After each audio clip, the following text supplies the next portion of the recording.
2 साल बाद फिर से मिड रेंज स्मार्टफोन ला रहा है एचटीसी। लीक्स हुआ बहुत सारी इंफॉर्मेशन। दोस्तों मैं हूं तो मैं आप लोगों का फिर से इस नए वीडियो में हम लोग स्वागत करते हैं। हाँ फ्रेंड्स, हर बार की तरह मैं इस बार भी वही बात आप लोगों से कहूंगा, प्लीज अगर आप लोग इस चैनल में नया हो तो चैनल को प्लीज सब्सक्राइब कर लीजिए, क्योंकि मैं ऐसे इन्फॉर्मेटिव वीडियो हमेशा लाता रहता हूँ। और ऐसे इन्फॉर्मेटिव वीडियो सबसे पहले देखने के लिए सब्सक्राइब करना तो बहुत ही ज्यादा जरूरी है। तो सब्सक्राइब करने के लिए आप लोगों को सिंपली क्या करना होगा, नीचे राइट साइड में एक रेड कलर की सब्सक्राइब बटन है, उसको प्रेस करके ब्लैक कर दीजिए और उसके बाद उसके बाजू में जो बेल आइकन है उसको प्रेस करके ऑल ऑप्शन को क्लिक कीजिए तो सब्सक्राइब हो जाएगा।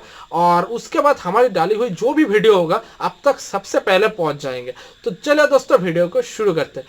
ताइवान का स्मार्टफोन कंपनी एचटीसी उन लोगों की मिड रेंज स्मार्टफोन, मतलब जो पीछे मिड रेंज स्मार्टफोन, पिछले मिड रेंज स्मार्टफोन उसको करीब 2 साल पहले लाया था और उसका नाम था HTC U12 प्लस। और U12 प्लस के बाद 2 और फोन लॉन्च किया था, लेकिन वो मिड रेंज स्मार्टफोन नहीं था। और वो 2 फोन था वाइल्ड फायर X और वाइल्ड फायर R70। ये दोनों फोन U12 प्लस के बाद HTC ने लॉन्च किया, लेकिन ये दोनों फोन मिड रेंज फोन नहीं था। लेकिन U12 प्लस लॉन्च होने के फिर ठीक 2 साल बाद फिर से HTC और एक नया मिड रेंज स्मार्टफोन लॉन्च करने वाला है और इसका नाम है HTC Desire 20। तो HTC Desire 20 का कुछ स्पेसिफिकेशंस लीक्स आउट हुआ है, तो चलिए उन स्पेसिफिकेशंस के बारे में जानते हैं। अगर इसके लुक की बात किया जाए तो इसका जो मेन हाईलाइट है वो है इसका लुक, क्योंकि ये फोन दो तरफ से दो फोन की दो अलग अलग कंपनी के दो अलग अलग मॉडल के फोन की तरह दिखते हैं। सामने की ओर से अगर देखा जाए, मतलब फ्रंट से अगर देखा जाए तो ये फोन फ्रंट से बिल्कुल OnePlus 8 की जैसे दिखता है, ऐसा HTC का दावा है। अगर बैक की ओर से, मतलब पीछे की ओर से देखा जाए, पीछे की ओर से ये फोन बिल्कुल Xiaomi का Mi 10 जैसा दिखता है, ऐसा HTC का दावा है। मतलब HTC का दावा है कि ये फोन दो साइड से बिल्कुल दो अलग अलग कंपनी के अलग अलग फोन के जैसे दिखते हैं। तो अभी ये फोन आने के बाद ही तो हम लोग कंफर्म हो सकेंगे। अगर उसके बाद इसमें जो हेडफोन जैक 3.5 mm का वो बिल्कुल है, इसको हटाया नहीं गया। यही बात कंफर्म करने के लिए इसका जो लीक है ये रिलीज किया। तो ये जो 3.5 mm हेडफोन जैक ये बिल्कुल है। उसके बाद अगर स्टोरेज की बात कहा जाए तो स्टोरेज में आप लोगों को इस फोन में 6 GB के साथ 128 GB वाला वेरिएंट देखने को मिल जाएगा। मतलब 6 GB रैम होगा, उसी के साथ 128 GB का, मतलब 128 GB का रोम वाला वेरिएंट, रोम मैनेजमेंट आप लोगों को इस फोन में देखने को मिलेगा। तो और क्या क्या वेरिएंट में आएगा इसके बारे में कंपनी HTC के ओर से अभी तक कोई भी इंफॉर्मेशन बाहर नहीं आया। सिर्फ एक ही वेरिएंट के बारे में इंफॉर्मेशन बाहर आया है, 6 GB के साथ 128 GB वाला वेरिएंट। उसके बाद इस फोन का और एक इंपॉर्टेंट न्यूज बाहर आया है, वो है गीकबेंच स्कोर। इस फोन को गीकबेंच स्कोर में कितना पॉइंट मिला है, चाहे वो सिंगल स्कोर हो चाहे वो मल्टी स्कोर हो। सिंगल स्कोर में, गीकबेंच स्कोर में सिंगल में इस फोन को 312 पॉइंट मिला है और साथ में मल्टी स्कोर में इस फोन को 1367, मतलब 1367 पॉइंट मिला है इस फोन को। यह है डुअल और सिंगल स्कोर। सिंगल में 312 और स्कोर और डुअल में, मतलब सॉरी मल्टी में 1367 पॉइंट मिला है इस फोन को। अगर इस फोन की प्रोसेसर, मतलब ऑपरेटिंग सिस्टम की बात कहा जाए, इस फोन में आप लोगों को स्नैपड्रैगन, क्वालकॉम स्नैपड्रैगन का 660 चिपसेट देखने को मिलेगा, ऐसा कंपनी ने कहा। लेकिन ये अभी तक कंफर्म नहीं है, ये सिर्फ पॉसिबिलिटी है। तो अभी आने के बाद हम लोग देख सकेंगे। उसी के बाद सैमसंग खुद उन लोगों का पहला पॉपअप सेल्फी कैमरा वाला फोन लाने जा रहा है। तो सैमसंग का ये है पहला पॉपअप वाला phone. South Korean smartphone company Samsung पहला पॉपअप सेल्फी कैमरा वाला फोन लॉन्च करने जा रहा है।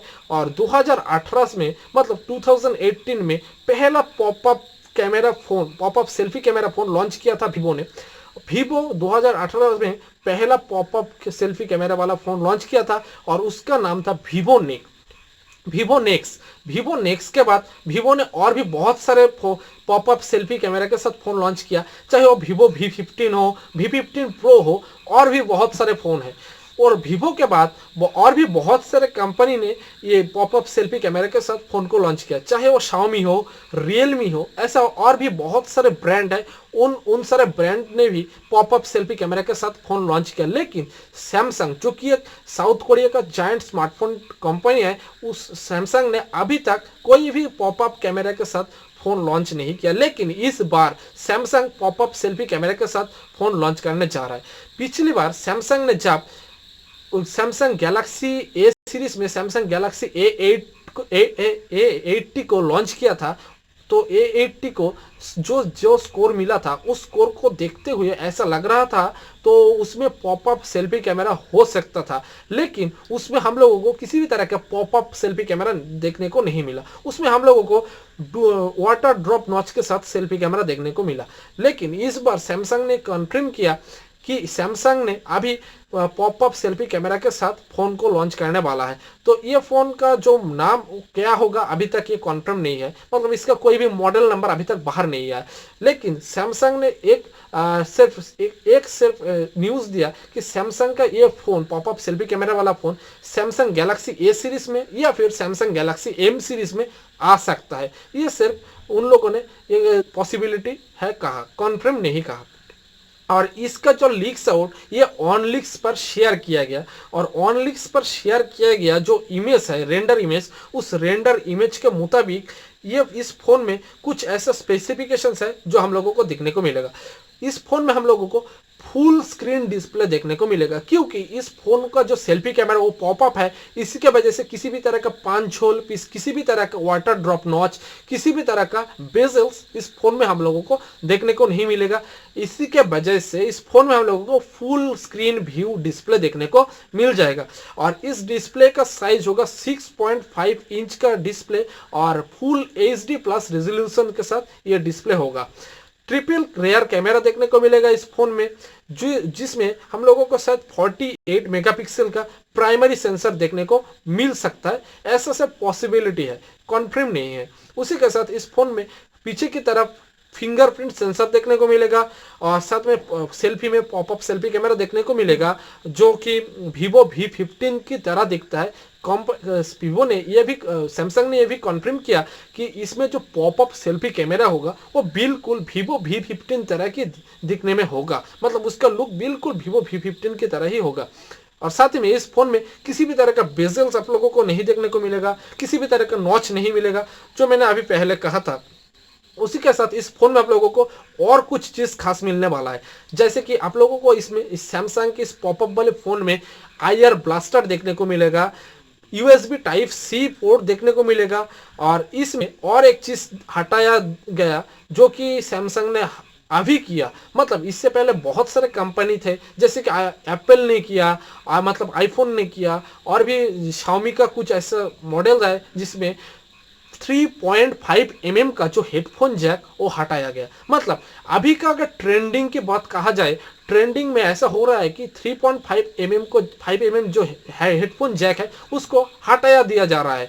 अभी सैमसंग ने भी इसी रास्ते पर चल पड़ा, सैमसंग ने भी इस फोन में से 3.5 mm हेडफोन जैक को हटाया दिया। मतलब ये फ़ोन उतना भी स्लिम नहीं है जिसमें 3.5 mm का एक हेडफोन जैक सेट ना हो सके।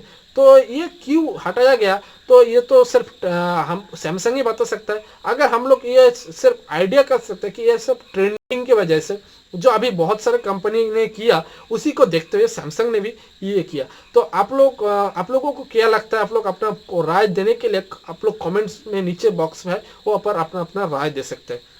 उसी के साथ इस फ़ोन का किसी भी तरह का मॉडल नंबर या फिर जो प्राइस वगैरह उसके बारे में कोई भी न्यूज़ अभी तक सैमसंग ने रिलीज़ नहीं किया। इसका मतलब इसका जो प्राइस है वो किस प्राइस में हम लोगों को ये फ़ोन मिल सकता है, इसका मॉडल नंबर क्या होगा, इसमें कोई भी न्यूज़ बाहर नहीं आया है। उसके बाद इसी महीने में 6GB रैम और 48 MP कैमरा के साथ ला रहा है Redmi Note 9। मतलब 6GB रैम और 48 मेगापिक्सल प्राइमरी सेंसर के साथ आ रहा है Redmi Note 9। पिछले महीने Redmi Note 9 Pro और Redmi Note 9 Pro Max को लॉन्च किया गया था, लेकिन इस वक्त ट्विटर में एक पोस्ट किया गया Xiaomi के ओर से, और Xiaomi के एक चीफ ऑफिसर ने कहा कि ट्विटर में जो पोस्ट किया गया उस पोस्ट के टीजर के मुताबिक अगले महीने में रेडमी नोट 9 ये लॉन्च हो सकता है। और रेडमी नोट 9 का कुछ पॉसिबिलिटी फीचर्स के बारे में भी उस ट्विटर के टीजर पोस्ट में कहा गया। तो चलिए उस ट्विटर के टीजर पोस्ट के बारे में जानते हैं। और हाँ फ्रेंड्स, ये सिर्फ लॉन्च होगा सोशल साइट पर, मतलब ये मार्केट में अभी लॉन्च नहीं किया जाएगा क्योंकि लॉकडाउन चल रहा है, और इसी के वजह से शायद इसको सिर्फ सोशल साइट पर, मतलब सोशल मीडिया पर ही लॉन्च किया जाएगा। इसका मार्केट लॉन्च, मतलब लिव लॉन्च अभी नहीं होगा। तो सोशल साइट पर ये इसी महीने, इस रनिंग मंथ में लॉन्च होगा। तो चले उस स्पेसिफिकेशन के बारे में जानते हैं। जो अब इसका जो स्पेसिफिकेशन है, मतलब रेडमी नोट 9 का उस स्पेसिफिकेशन लीक्स पॉसिबिलिटी स्पेसिफिकेशन के बारे में जानते हैं। इस फोन में हम लोगों को 6.53 इंच का फुल HD प्लस रेजोल्यूशन के साथ डिस्प्ले देखने को मिलेगा, जो कि काफ़ी अच्छा है। मतलब 6.53 इंच का फुल HD प्लस रेजोल्यूशन के साथ डिस्प्ले, जो कि काफ़ी अच्छा है। और साथ में उनके स्टोरेज में हम लोगों को 6 GB का रैम देखने को मिलेगा। और रोम के बारे में कोई भी न्यूज़ नहीं कहा गया, लेकिन अगर हम लोग मान लेते हैं तो शायद 6 GB के साथ 128 GB और 6 GB के साथ 256 GB तक, मतलब 128 GB और 256 GB का रोम वेरिएंट देखने को मिल सकता है। ये सब पॉसिबिलिटी है, कोई कॉन्फर्म नहीं है। तो कैमरा की बात कहा जाए तो इस फोन में हम लोगों को नोट 9 प्रो मैक्स और नोट 9 प्रो की तरह ही, मतलब रेडमी नोट 9 प्रो और रेडमी नोट 9 प्रो मैक्स की तरह ही क्वाड रेयर कैमरा देखने को मिलेगा, जिसमें हम लोगों को 48 मेगापिक्सल का प्राइमरी सेंसर देखने को मिलेगा। ये Xiaomi ने कॉन्फर्म किया, मतलब Xiaomi का जो सब ब्रांड रेडमी ने कॉन्फर्म किया।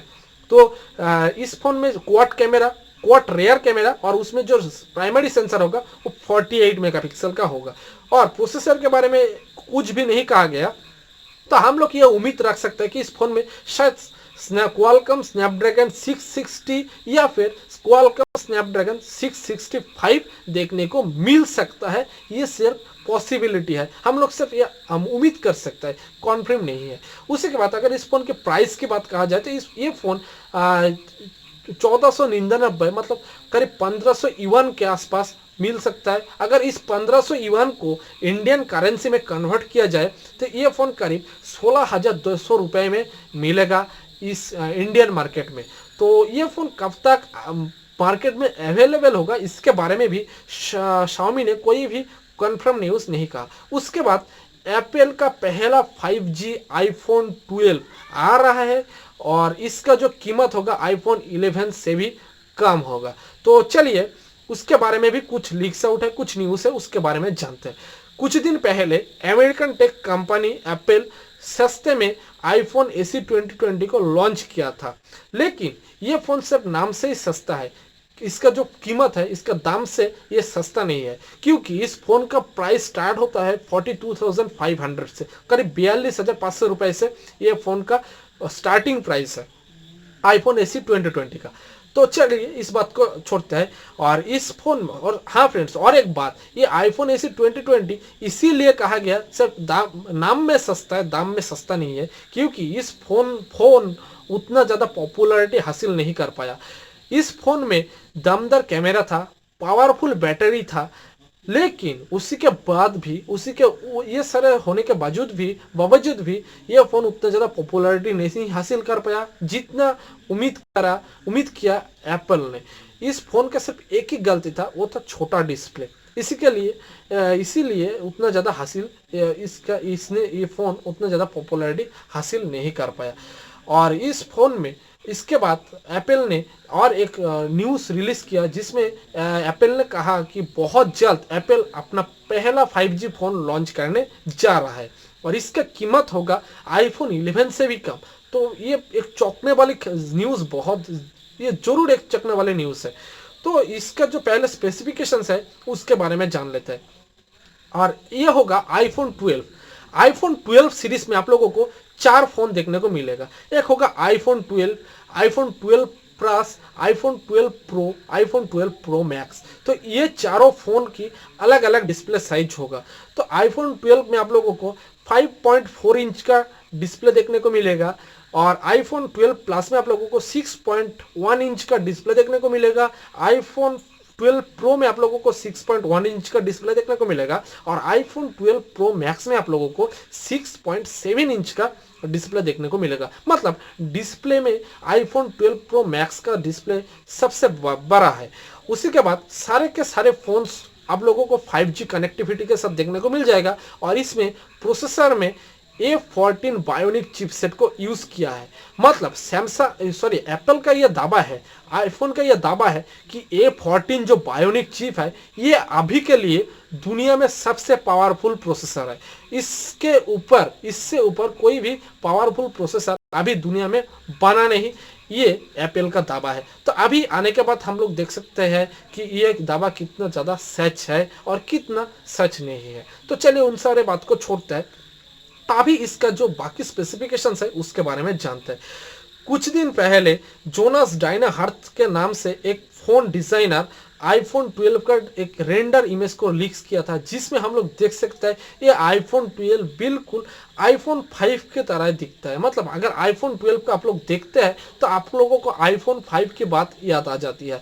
तो अभी हम लोग सिर्फ ये पॉसिबिलिटी है, तो वो कॉन्फर्म न्यूज़ नहीं है, तो हम लोग आने के बाद देख सकेंगे इसके जो डिज़ाइन है वो बिल्कुल आईफोन 5 की तरह दिखता है या फिर नहीं। और हाँ, इसके डिस्प्ले के बारे में कुछ कहा गया। इस एप्पल ने ये कॉन्फर्म किया कि इस आईफोन 12 सीरीज के 2 फोन में एलसीडी डिस्प्ले और 2 फोन में ओलेड डिस्प्ले देखने को मिलेगा। आईफोन 12 और आईफोन 12 प्लस में एलसीडी डिस्प्ले के साथ डुअल रेयर कैमरा देखने को मिलेगा और आईफोन 12 प्रो और आईफोन 12 प्रो मैक्स में हम लोगों को ट्रिपल रेयर कैमरा के साथ ओलेड डिस्प्ले देखने को मिलेगा। ये एप्पल ने कॉन्फर्म किया। तो ये कॉन्फर्म इसीलिए किया क्योंकि इसका जो कीमत है बहुत ही कम होगा। और हाँ, जो मेन हाईलाइट है वो है कीमत। अगर इसके प्राइस के बारे में बताया जाए तो आईफोन जो 11 था उसका कीमत था करीब 844 यूएस डॉलर। तो आईफोन 11 का कीमत 844 मतलब 844 अमेरिकन डॉलर था। लेकिन आईफोन 12 सीरीज का जो फोन होगा उसका कीमत होगा 600 से 700 डॉलर के बीच। मतलब बहुत करीब 200 रुपए, 200 डॉलर से भी ज़्यादा डॉलर की डिफरेंट आप लोगों को देखने को मिलेगा। तो अभी इसका कॉन्फर्म प्राइस के बारे में कुछ भी नहीं कहा गया, ये सिर्फ एक पॉसिबल प्राइस है। तो हम लोग आने के बाद ही इसके बारे में सब कुछ कन्फर्म हो सकेंगे। तो इसका प्राइस में भी करीब 244 डॉलर का डिफरेंट है। मतलब आईफोन 11 का प्राइस था 844 यूएस डॉलर और इस आईफोन 12 सीरीज का प्राइस है 600 से लेकर 700 के डॉलर के बीच में हो सकता है। तो फ्रेंड्स, ये था आज का वीडियो आप लोगों को कैसा लगा आप लोग प्लीज कमेंट सेक्शन में लिखिए। लिखने के लिए आप लोगों को नीचे जाना होगा, नीचे कमेंट सेक्शन है और वहां पर जाकर आप लोग लिख सकते हो। और हाँ फ्रेंड्स, अगर अच्छा लगा तो एक लाइक प्लीज करना, क्योंकि एक लाइक से हमारा मोटिवेट बहुत ही ज़्यादा बढ़ जाता है और एक लाइक करने से आप लोगों को भी बहुत ही ज़्यादा शायद सुकून मिल सकता है। और अगर अच्छा नहीं लगा तो आप लोग बेशक डिसलाइक कर सकते हो और ये कमेंट सेक्शन में प्लीज़ आप लोग मेंशन कीजिए कि आप लोगों को क्यों अच्छा नहीं लगा, क्या इम्प्रूव करना चाहिए। मैं वो सारे चीज़ करने के लिए कोशिश करूँगा। और अगर आप लोग इस चैनल में नए हो तो चैनल को प्लीज़ सब्सक्राइब कर लीजिए, क्योंकि अगर आप लोग सब्सक्राइब नहीं करेंगे तो हमारी डाली हुई जो पहले अगले वीडियो होगा तो आप तक कैसे पहुंचेंगे। हमारी डाली हुई जो भी वीडियो है आप तक पहुंचने के लिए तो सब्सक्राइब करना जरूरी है। तो प्लीज़ सब्सक्राइब कर लीजिए, बेल आइकन को प्रेस करके ऑल ऑप्शन को क्लिक कीजिए। सब्सक्राइब बटन नीचे राइट साइड में है रेड कलर में, उसको क्लिक करके ब्लैक कर दीजिए और बाजू में जो बेल आइकन उसे प्रेस करके ऑल ऑप्शन को क्लिक कीजिए। तो आज के लिए इतना ही। मिलते हैं अगले वीडियो में। तो आप लोग घर में रहिए, स्वस्थ रहिए। तो चलिए मिलेंगे अगले वीडियो में।